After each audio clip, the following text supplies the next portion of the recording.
My heart still pounds quickly when I recall that day.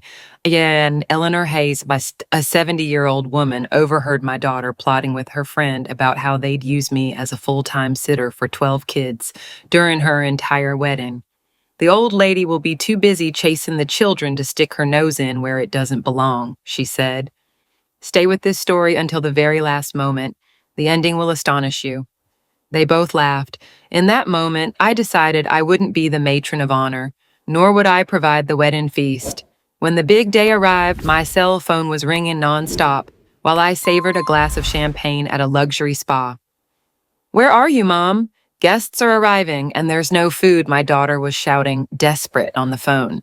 But before continuing, make sure you've subscribed to the channel and leave a comment telling us where you're watching this video from.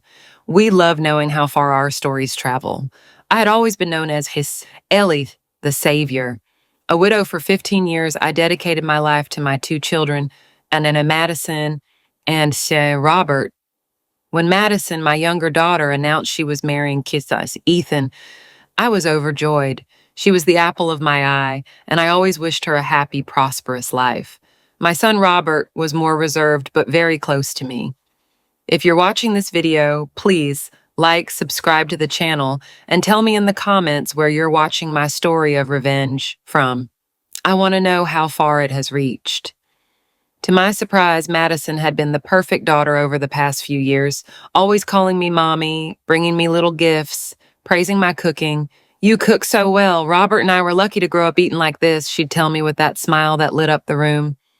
When Madison announced the wedding date, I immediately offered to help. Since I'd cooked my whole life and was a baker for 30 years before retiring, I suggested preparing the entire reception menu as my gift. It would save my daughter a good $35,000, which she was already spending a fortune on for the ballroom in Dallas and the dress.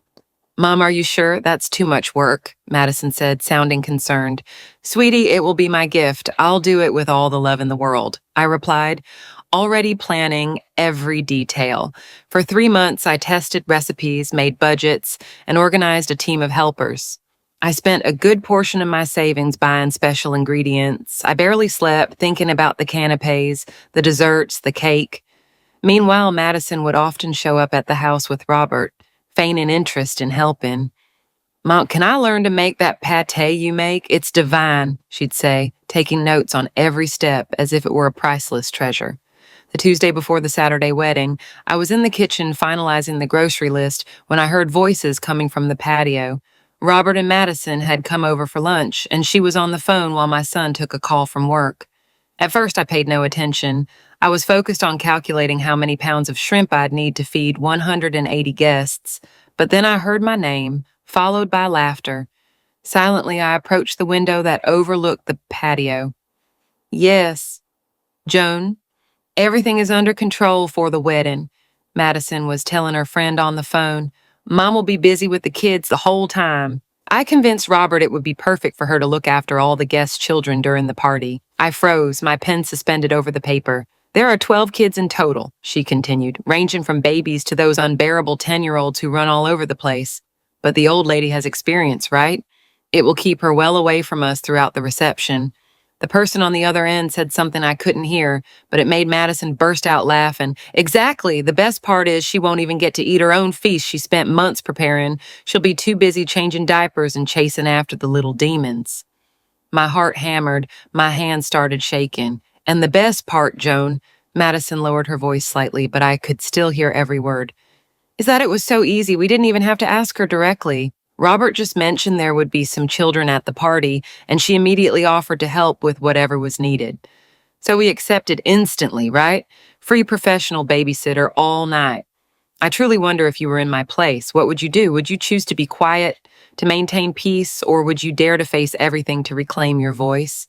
I want to know your opinion because every story is like a candle that can light the way for someone else. Joan must have asked a question because Madison replied, of course not. She has no idea. She thinks she's just going to keep an eye on the kids occasionally. She doesn't know the parents have already been informed that she's the official person in charge. There's even a separate little room at the venue where she'll stay with the Rugrats. I felt my entire body tingle with anger.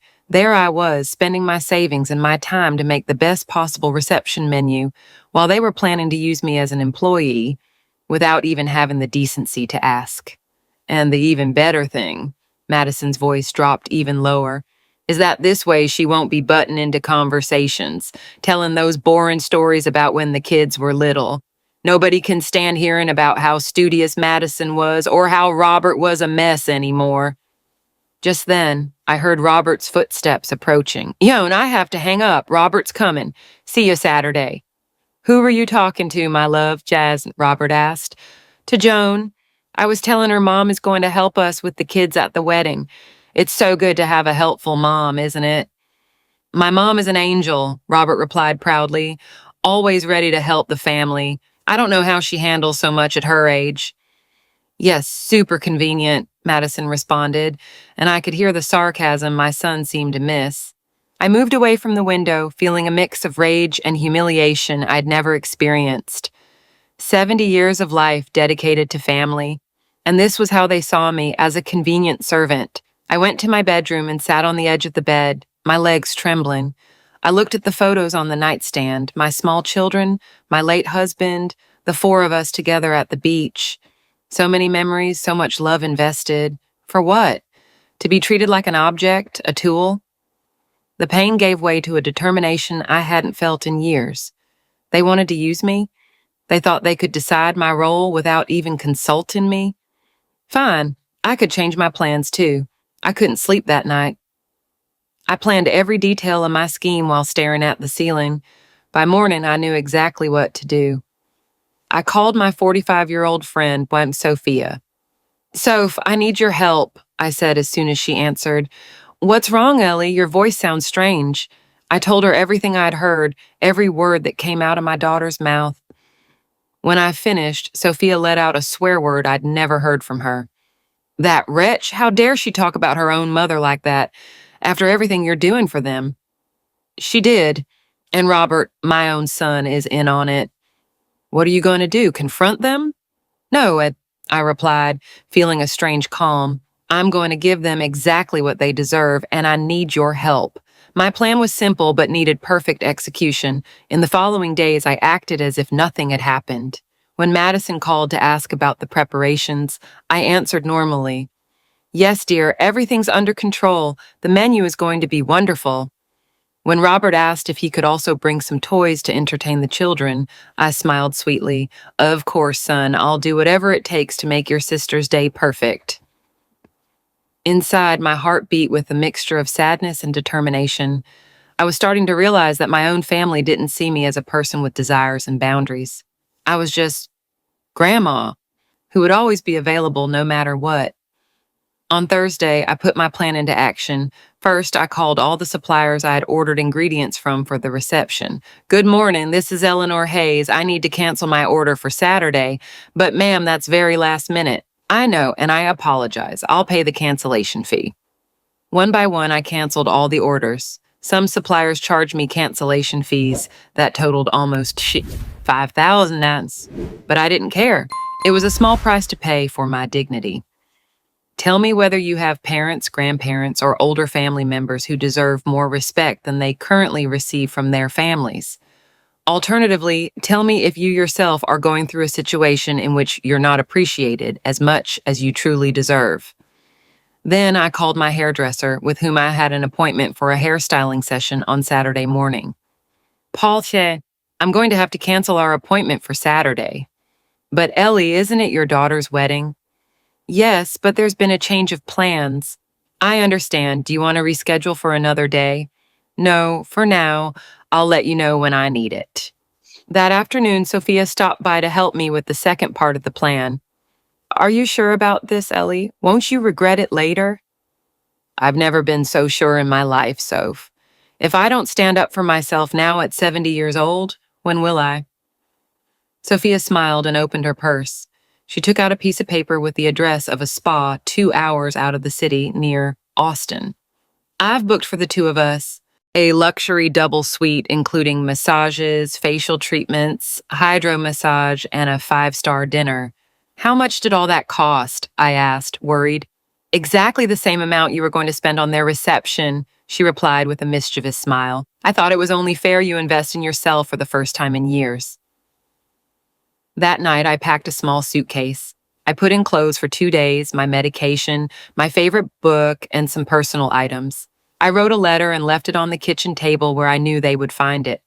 On Friday, the eve of the wedding, I received several calls from Madison and Robert, confirming the final details. Mom, did you get those special cupcake liners for the desserts? Madison asked anxiously. Yes, darling, everything's on its way. And did you remember that pâté Ethan loves? Of course, sweetie, there will be plenty. Mom, yet Robert called me later. Madison wanted to know if you can arrive at the venue a little early to organize the kids' space. Tell her she can relax. I'll take care of everything. You're the best, Mom. I don't know what we'd do without you.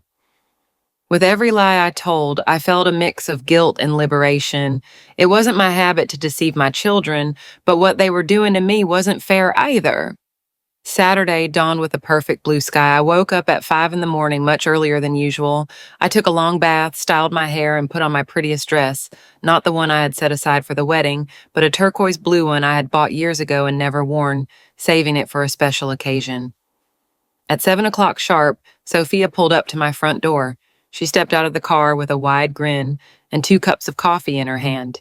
Ready for the best day of your life, friend? More than ready, I replied, feeling strangely light.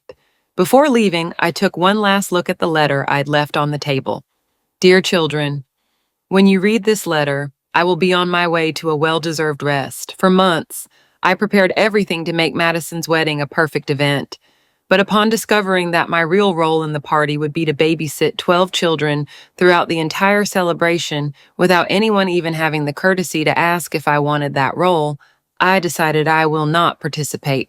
There will be no reception menu, no matron of honor, and no babysitter. Perhaps this will teach you the value of respect and communication. A 70-year-old person is not a resource to be used when convenient, but a human being with desires and boundaries. I will return Sunday night with love, but above all, with dignity. Mom. I got into Sophia's car and put my small suitcase in the back seat. Last chance to change your mind, Sophia said, looking at me seriously. I looked back at my house, where I had raised my children, where I had lived with my husband, where I had spent the last months planning every detail of that wedding. Let's go, I replied firmly. During the drive, I kept my phone on, but silenced. It was already 9 in the morning when the first calls started. First Madison, then Robert. I imagined they were arriving at the venue to organize the last details, expecting to find a lavish spread with all the delicacies I had promised. Aren't you going to answer? Sophia asked, noticing my phone vibrating insistently. Not yet, I want them to find the letter first. Around 10 in the morning, the calls became frantic. My phone barely stopped vibrating. I decided to switch it to airplane mode. I wanted to be fully present on this day that was entirely mine. We arrived at the spa shortly after noon. The place was even more beautiful than in the photos. An elegant building surrounded by lush gardens with a privileged view of a crystal-clear lake. The receptionist greeted us with glasses of sparkling wine. Welcome to Ed Serenity Spa. Your rooms are ready and your treatments will begin in an hour. Is this a special occasion? Yes, I replied, feeling a genuine smile appear on my lips. I'm celebrating my freedom. Our room was spacious and cozy with a private balcony overlooking the lake. I unpacked my few things while Sophia explored the facilities. Ellie, there's a huge hydro massage tub in the bathroom and look at this service menu. We can even take a yoga class on the lake dock. For a moment, I allowed myself to imagine what was happening in the city. The wedding was scheduled for 4 in the afternoon, but the reception preparation should have started very early. Robert and Madison were probably going crazy trying to figure out where I was and why there was no food. At 2 in the afternoon, I was receiving a hot stone massage when I decided to turn my phone back on. As expected, there were dozens of missed calls and text messages. Most were from my children, but also from other relatives and even some numbers I didn't recognize. The first message I read was from Madison. Mom, where are you? We've been looking for you since early this morning. The second was also from her. Mom, I found your letter. Is this some kind of sick joke? Please call me ASAP. Then messages grew increasingly desperate. Mom, the wedding starts in 4 hours and we have nothing to serve the guests. I can't believe you're doing this to me. It's the most important day of my life. Robert's messages were no less distressed. Mom, please answer. We need to sort this out. Madison won't stop crying. What happened to you? And the one that most caught my attention, Mom, there are 12 kids here, and the parents are asking who's going to look after them during the party. What do we tell them? This last one almost made me laugh. I turned off my phone again and surrendered to the relaxation of the massage. Is everything all right, ma'am? The masseuse asked, noticing my smile. Better than ever, dear. Please continue. After the massage, Sophia and I had lunch at the spa's restaurant. The food was delicious, a light and sophisticated menu that I savored unhurriedly. We had a glass of white wine and talked about everything but the wedding. How do you feel? Sophia finally asked when we were having dessert. Strangely at peace, I replied after a moment's reflection. It's like a huge weight has been lifted from my shoulders. A weight I didn't even know I was carrying. You know you'll have to face them at some point, right? I know, but not today. Today is just mine. At 3 in the afternoon, the time I should have been at the venue helping with the final preparations, I was receiving a chocolate body scrub. The contrast was almost comical. Instead of being in the kitchen getting my hands sticky with sweets for others, I was being covered in chocolate for my own pleasure. After that treatment, I decided to turn my phone on again. The messages and calls continued to pour in. I decided to listen to some of the voice messages Madison had left. Her voice was choked with Sissy. I can't believe you're doing this to me. It's my wedding. How could you cancel the entire menu? We're trying to find some last-minute catering, but no one can accommodate us. Guests are going to start arriving in an hour, and we have nothing to offer. Another message, this one from Robert. Mom, please, if you're upset about something, let's talk. But don't do this to Madison. She's not to blame for anything. Please, at least tell us where we can find your suppliers to try and salvage something. I also listened to a message from Ethan, the groom. Ellie, please, Madison is devastated. If something happened, we understand, but we need your help now. It was hard to hear the anguish in their voices, especially Madison's and Ethan's, who had nothing to do with the plan to use me as a babysitter. For a moment, I almost faltered. I almost called to tell them where to find my suppliers, but then a voice message arrived from Madison herself. Mom, I don't know what got into you, but this is completely irresponsible. There are 180 people arriving, and we have no food. And there are 12 children here with no one to look after them. The parents are furious. You're ruining your own daughter's wedding. That authoritative, accusatory tone reignited my determination. I finally decided to answer a call.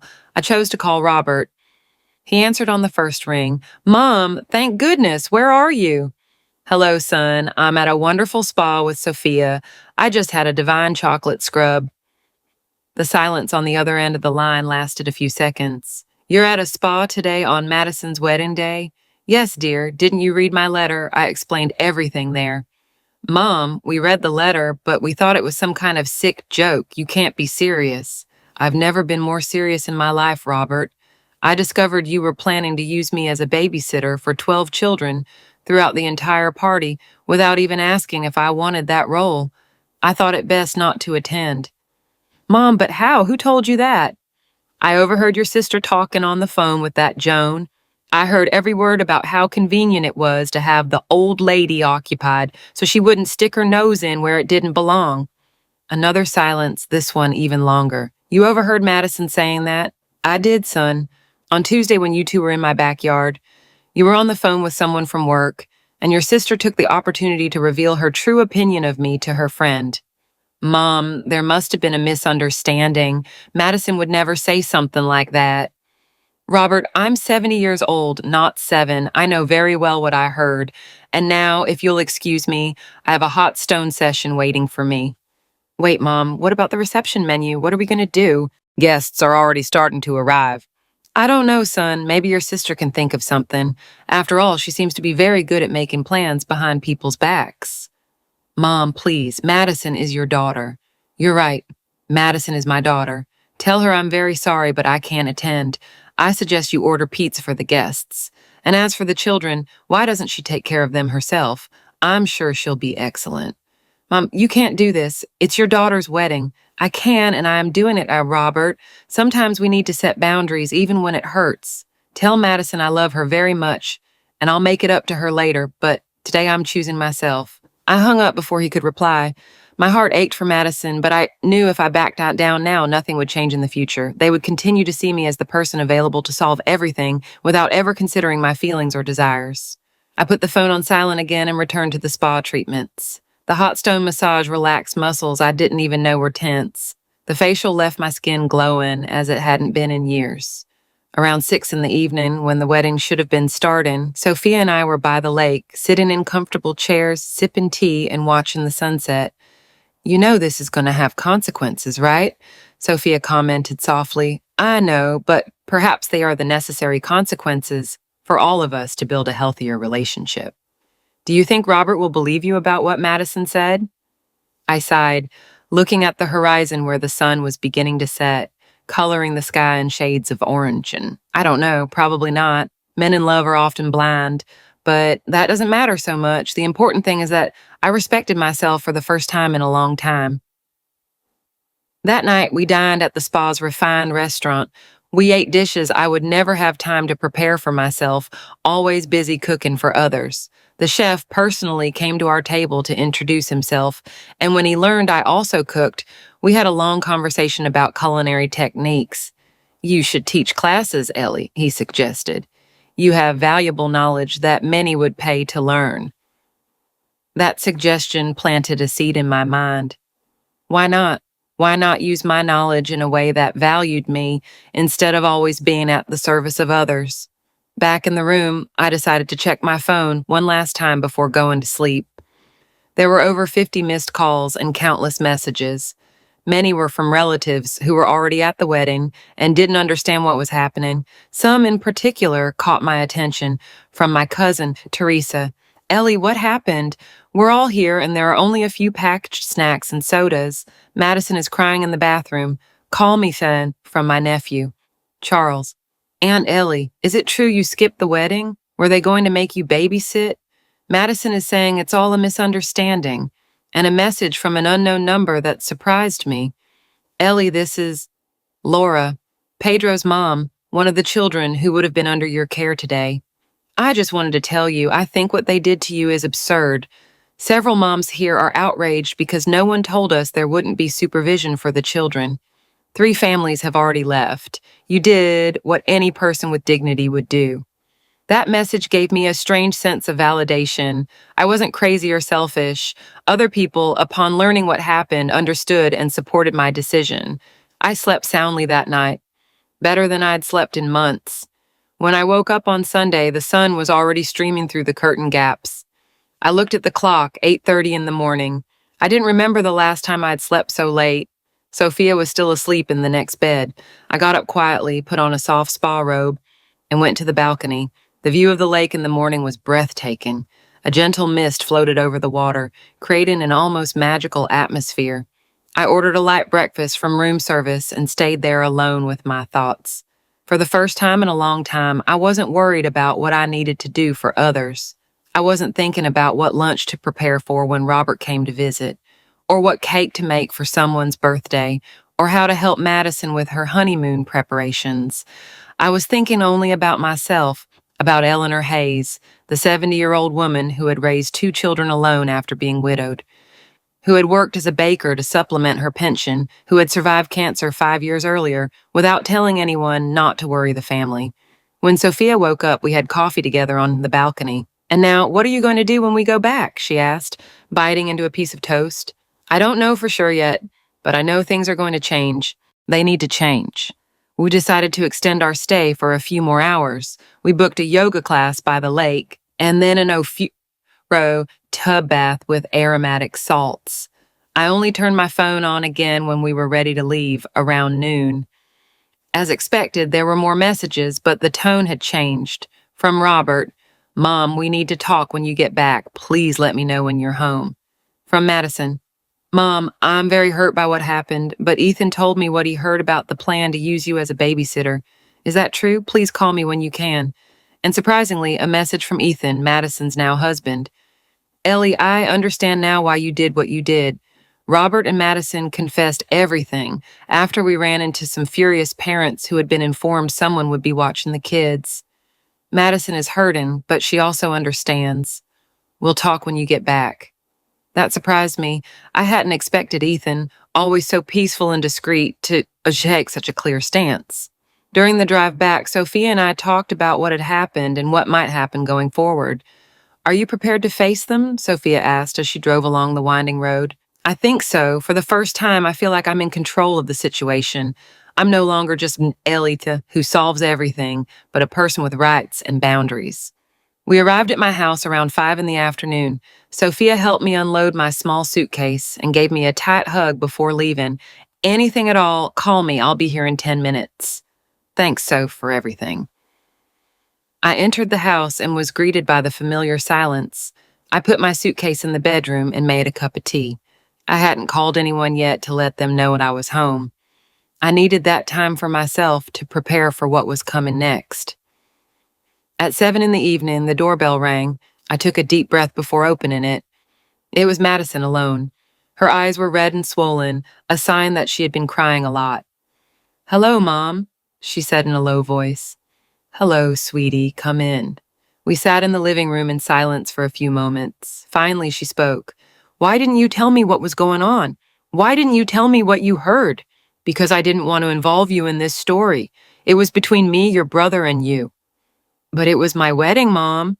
You left 180 people without food. We had to order pizza at the last minute. It was humiliating." "I know, daughter, and I'm very sorry you went through that. But it was also humiliating to hear my own daughter planning to use me as a babysitter without even asking if I wanted that role. It was humiliating to realize that after months of preparing a full menu, spending my savings on it, you still thought you could relegate me to a corner looking after children so as not to inconvenience the adults." Madison lowered her gaze. "Ethan told me everything. He said that after you didn't show up and the parents started complaining that there was no one to watch the kids, Robert confronted me and Joan. And I confessed." "You confessed?" "Yes, I said I had arranged with some friends that you would take care of the children throughout the party, that I had informed the parents there would be a professional sitter available, all without ever consulting you." I felt a pang in my chest, so it was even worse than I thought. It wasn't just malicious comments between my daughter and a friend, but a deliberate plan that was already in motion. "And Robert, what did he say?" "He was furious, Mom. I've never seen my brother like that. He yelled at me in front of everyone, asking how I dared to do that to our own mother." I tried to defend myself, saying it had just been a joke, that you had misunderstood everything. But then one of the moms showed him a message she had received days earlier, confirming that there would be an experienced lady looking after the children during the party. "And what happened next?" "Robert and I left, Mom, in the middle of the party. I was crying, and he was so furious he couldn't even speak properly." I remained silent, processing that information. I hadn't expected things to reach that point. "Madison, I'm very sorry about your wedding. Truly, I never wanted your special day to be marked by this kind of mess." She looked at me with tear-filled eyes. "I know, Mom, I'm upset, of course. But after Ethan explained what had happened, I understood. You've always done everything for us. You've always been available. And in return, what did you get? People planning how to use you without even consulting you. You didn't do that, sweetie. It's not your fault." "But I allowed it, Mom. I knew you were spending your savings on the menu. I knew you were working exhaustively on the preparations, and I did nothing to prevent it." "You were busy with your own wedding, Madison. That's natural." "No, it's not. I should have realized how much we were overburdening you. I should have questioned it when I suggested you take on the children." She wiped a tear rolling down her cheek. "You know what the worst part is, Mom? After you didn't show up, after we had to serve pizza at a wedding that was supposed to be sophisticated, after the children's parents started complaining, several people came to tell me you had done the right thing, that it was absurd to expect a 70-year-old lady who was already providing the entire menu to also chase after children throughout the party." That surprised me. People said that. Yes, Aunt Teresa, Cousin Charles, even Ethan's mom. They all said you were right to stand up for yourself, that it was about time someone taught me a lesson. Madison took my hand in hers. "Mom, I'm angry, yes, but not at you. I'm angry at myself for not realizing what was happening sooner, for letting it reach the point where you needed to do something and so drastic to be heard." Her eyes were full of tears again. "Do you forgive me, Mom?" I felt my own eyes well up. I hugged my daughter tightly. "There's nothing to forgive, my child. You didn't do anything wrong." We stayed like that for a long time, just embracing in silence. When we finally separated, Madison seemed calmer. And now, Mom, what's going to happen with Robert and me? I don't know, daughter. That's between you two. Robert called you? He sent me a message asking to talk when I got back. Is he coming here today? I don't know. I didn't tell him I was home yet. Madison nodded. I'm leaving then. Ethan is waiting for me. We'll talk more tomorrow, okay? Of course, dear. I walked her to the door. Before leaving, she turned and gave me another hug. You're the strongest person I know, Mom. You always have been. After Madison left, I sat back down on the sofa, emotionally exhausted. I never imagined that my little act of rebellion would cause such a commotion. Part of me felt guilty for the disruption I had caused, especially at Madison's wedding. But another part, a part that had been silenced for years, finally felt liberated. People had noticed what was happening.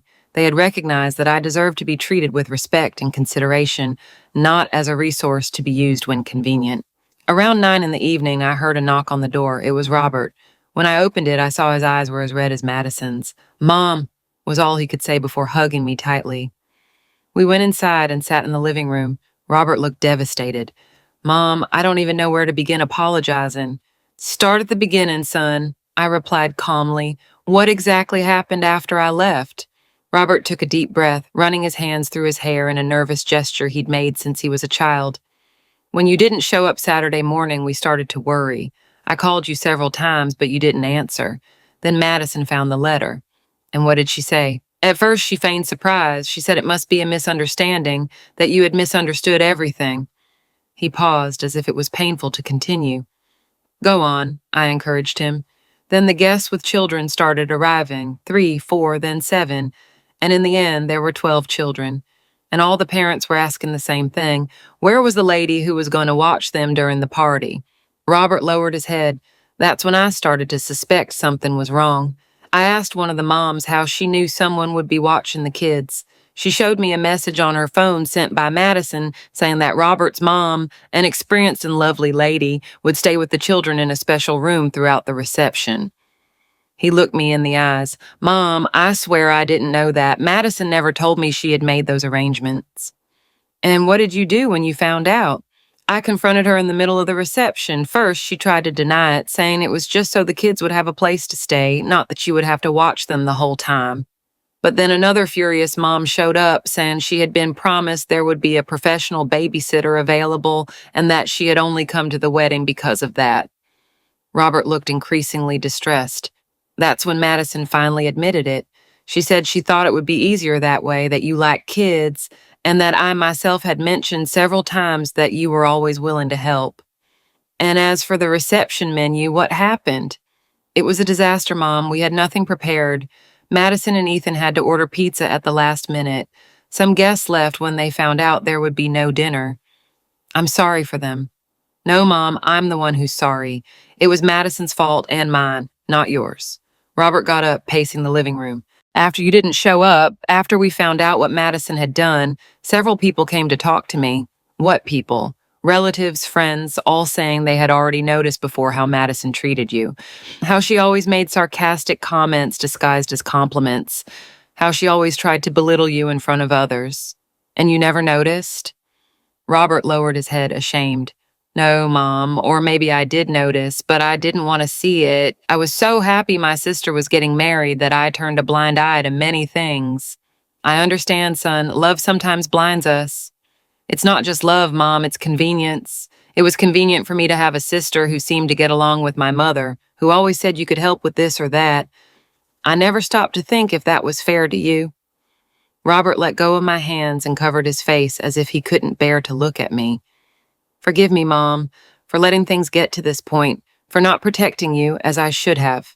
I felt my heart constrict. I lifted his face so he would look at me. Son, there's nothing to forgive. You didn't do this out of malice.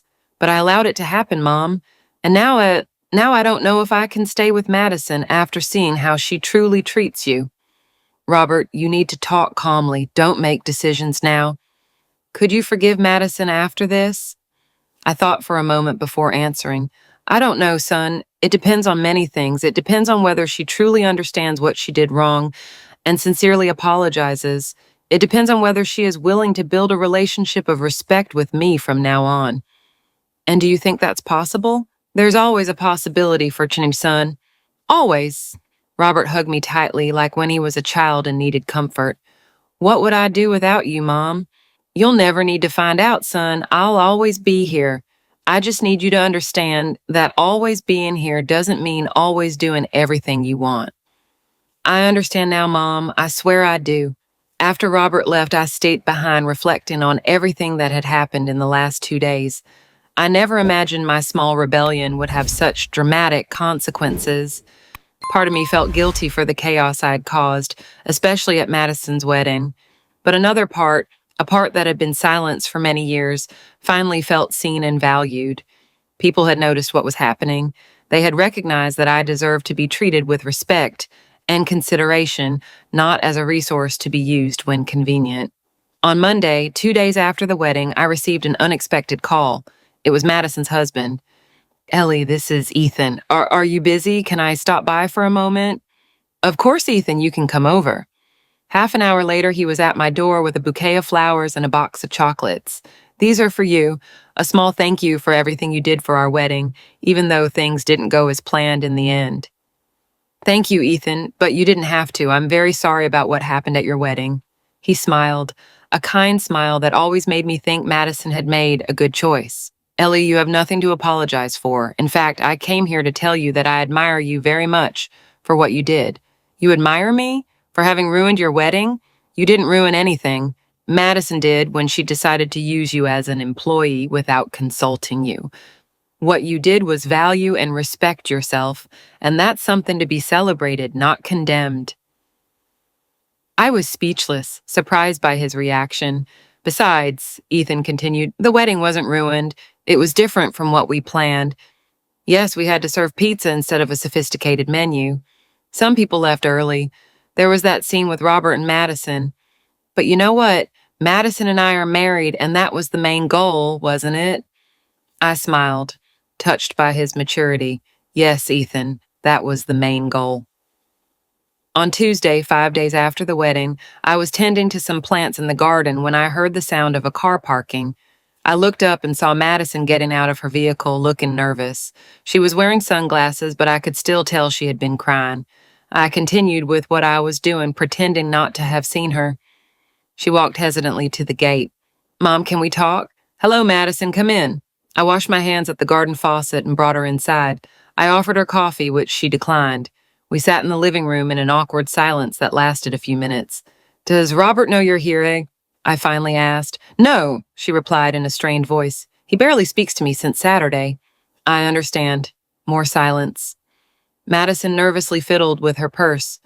Mom, I came to apologize. I'm listening. She took off her sunglasses, revealing eyes swollen from crying so much. What I did was terrible, unforgivable. I treated you like a servant, not my mother. I planned to use you without consulting you, without considering your feelings or desires. Why, daughter, why did you do it? She swallowed. I have issues with maternal figures. You're the perfect mother, always available, always willing to help, always putting family first. I felt like I couldn't measure up. I was afraid you would steal the spotlight at my wedding, that everyone would comment on how wonderfully you'd done the menu, how talented, helpful, and loved you were by everyone. I was afraid of being overshadowed even on my special day. You felt threatened by me? Yes, she admitted softly. It's ridiculous, I know. Feeling threatened by your own mother. It's not ridiculous, daughter, it's human. We all have our insecurities, but the important thing then is how we deal with them. She looked at me in surprise. You understand me? Understanding is not the same as approving or forgiving, but I do understand that you acted out of your own pain.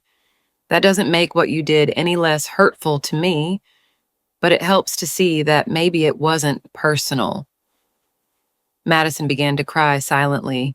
You are much more generous than I've ever been. It's not about generosity, Madison. It's about understanding, about trying to see past the behavior to the person behind it.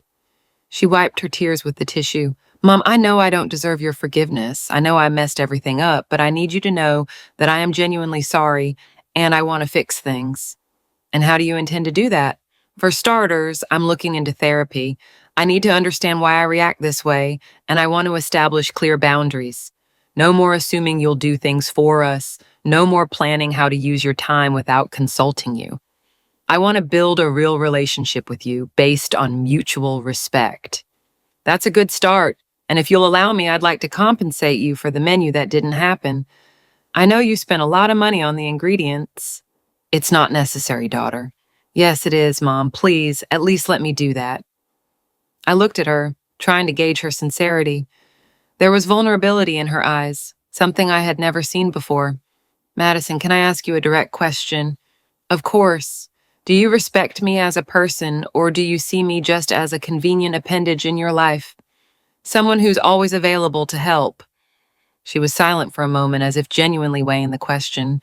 Honestly, I think I never completely saw you as a person. I always saw you as my mom, not as Eleanor Hayes, a woman with her own desires, dreams, and boundaries. And that was a huge mistake on my part. Her honesty surprised me. Thank you for the sincerity. Mom, I know I don't deserve your forgiveness. I know I ruined everything, but if you give me a chance, I swear I will work hard to fix things, to build a real relationship based on mutual respect. And what about Robert? How are things between you two? She lowered her gaze. Difficult? He's very hurt, disappointed. I've never seen him like this. Have you two talked about what happened? We've tried, but it always ends in an argument. He can't understand how I could treat our mother that way. And do you manage to understand? Madison sighed deeply. I'm trying. I know what I did was unforgivable. I know I hurt people who didn't deserve it, and I'm willing to do whatever it takes to fix things, even if it takes time. I remained silent, evaluating her words. She seemed sincere, but words are easy. Actions are what truly matter. Madison, I can't promise I'll forget what happened. I can't promise everything will go back to normal immediately, but I'm willing to try as long as you are too. I am, Mom. I swear I am. Then let's take it one step at a time. First, you need to fix things with Robert. He's your brother, and that's the most important thing now.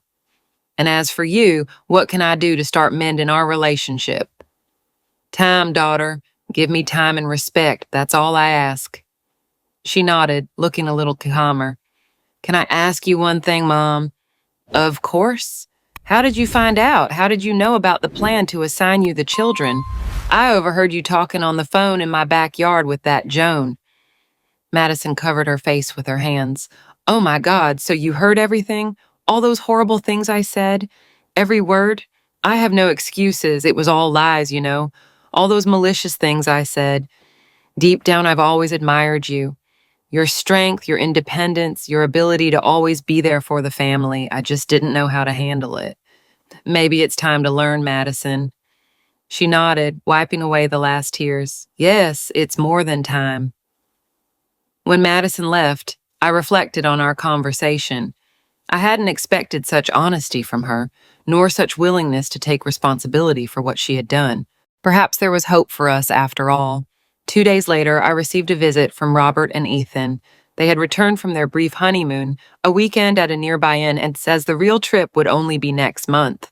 How was the weekend? I asked, pouring them coffee. It was good, Mom.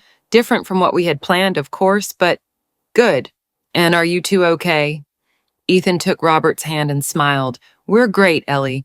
The wedding may not have been what we dreamed of, but at the end of the day, we're married. That's what matters. Mom, Robert began tentatively, you spoke with Madison.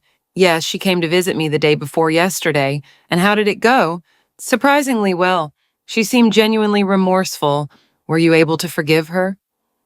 I thought for a moment before answering. I'm on the path to that. Forgiveness isn't something that happens overnight, son. It takes time, but I'm willing to try. And as for us, do you think we can overcome this? I sighed, looking out the window before answering. I don't know, son. I hope so. A relationship requires constant work, commitment, forgiveness. If you truly love each other and are willing to work at it together, I think you have a chance. Madison is devastated. Mom, she feels guilty for not realizing what was happening, for allowing me to treat you that way. She's not to blame, Robert. We all sometimes don't see what's right in front of us. Ethan, who had been quiet until then, cleared his throat. Ellie, Madison and I wanted to propose something to you. What is it? Madison smiled, squeezing her husband's hand. We want to have a small wedding celebration, something intimate. Just close family and friends. and we want you to prepare the menu, if you still want to. But, sweetie, you already had the wedding. Yes, but it wasn't what we dreamed of. We want a chance to do it right with you present, participating as a guest of honor, not an employee. I felt my heart warm at the gesture. And what about Robert and me? Madison looked at Ethan, who nodded, encouraging her. They would be guests too. Of course, if you're comfortable with that, maybe it's an opportunity for all of us to start over, to build something better. I thought for a moment. The idea was tempting. When were you thinking of doing it? In a month, maybe, enough time for you to plan the menu without rushing, and for things to calm down a bit between Robert and you. Madison, you don't need to do this for me. It's not just for you, Mom. It's for all of us. We deserve a celebration without drama, without resentment, a chance to truly celebrate as a family. And I smiled, touched by the gesture. In that case, I'd love to prepare the menu. But, Ethan quickly added, this time we'll hire helpers for you, and no babysitting. You'll be a special guest, not an employee. That sounds perfect to me. When they left, I was left thinking about how things had changed in just 1 week. My small act of rebellion had triggered a series of events that no one could have foreseen, and although it had initially caused pain and confusion, it seemed to be leading to greater understanding and respect among all of us. The following week, I received an unexpected call. It was Sophia. Ellie, you're not going to believe what happened. What is it, Soph? Remember Laura? That mom who sent you a message during the wedding? Yes, the one who said several moms were outraged because there was no one to watch the kids.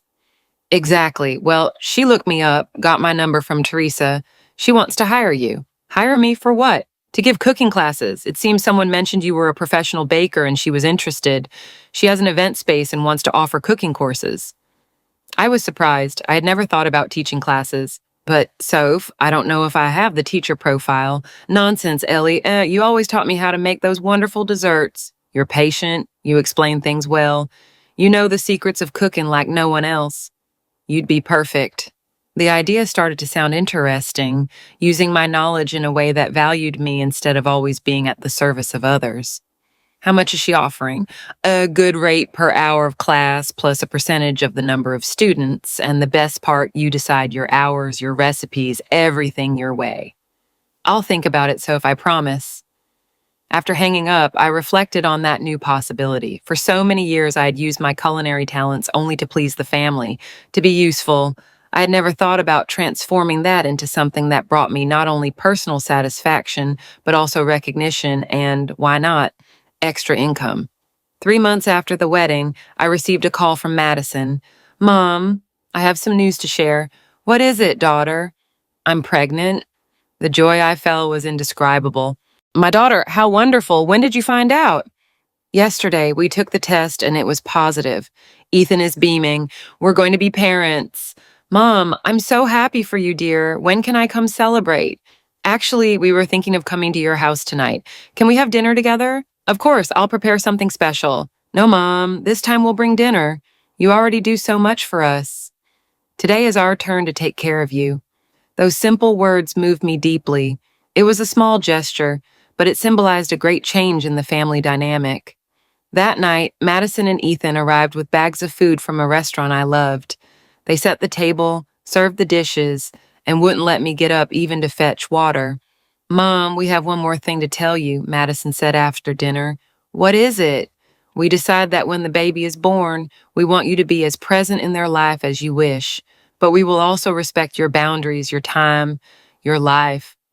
We don't want you to feel obligated to be a full-time babysitter unless it's something you genuinely want. That's right, Ellie, Ethan agreed. You'll be a wonderful grandmother, no doubt about that, but we want it to be on your terms, in your time. I smiled, touched by their consideration. Thank you, my dears. This means a lot to me, and know that I will be the most present and loving grandmother this baby could have, but I will also respect your space as parents.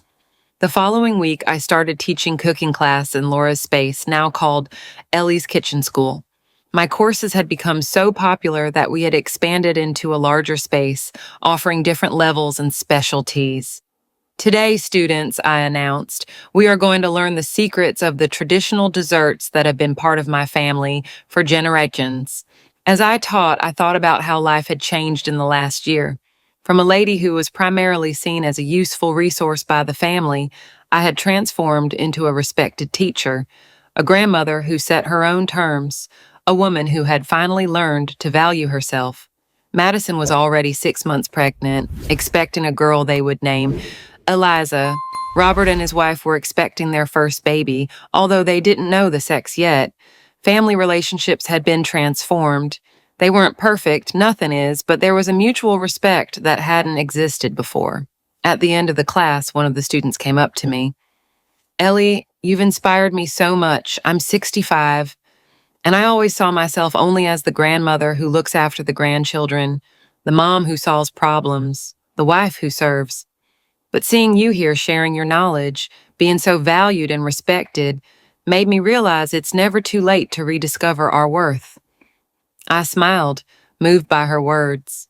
It's never too late, dear. I was 70 when I finally understood that loving my family didn't mean nullifying myself for them, that setting boundaries isn't selfishness, but a form of self-love, and that sometimes a well-placed no is worth more than 1,000 empty yeses. That night, looking at the stars from my balcony, I reflected on the path I had traveled. It all started with an accidentally overheard conversation, a painful revelation about how I was viewed by my own family. The pain of that moment drove me to make a drastic decision that, in turn, unleashed a series of events that transformed not only my life, but that of my entire family. Today, at 71, I am Eleanor Hayes, teacher, grandmother, mother, friend, a woman who finally understood that respect starts from the inside out, that self-love is not selfishness, and that sometimes we need a small revolution to conquer the peace we deserve. And the phone rang, pulling me from my thoughts. It was Sophia. So, famous teacher, ready for dinner? I smiled. Sophia and I had established a weekly commitment, Friday dinners alternating between our houses and restaurants. It was our way of celebrating the friendship that had grown even stronger in the last year. More than ready, Soph. Today is a day to celebrate. Celebrate what? Life, friend. The life we are finally living on our own terms. I hung up the phone, went inside, and started getting ready for dinner. In the mirror, I saw a woman different from the one a year ago. The same gray hair, the same laugh lines, but a different look. Firmer, more confident, happier. It was the look of someone who had finally understood that it's never too late to start over, to stand up for yourself, to say, "This is me, Eleanor Hayes, and I deserve respect." And in the end, that was the most important thing of all. The names and places in this story have been changed to protect the identities of those involved. We do not share this to judge, but in the hope that someone will pause and reflect on how many mothers are silently suffering within their own homes. I truly wonder, if you were in my place, what would you do? Would you choose silence to preserve peace, or would you dare to confront everything in order to reclaim your voice? I long to hear your thoughts because every story is like a candle that can light the path for someone else. I firmly believe that God always blesses and that courage leads us toward brighter days. As we close, I leave you with two of the channel's most beloved stories. I'm certain they will surprise and inspire you. Thank you for staying with me until this moment.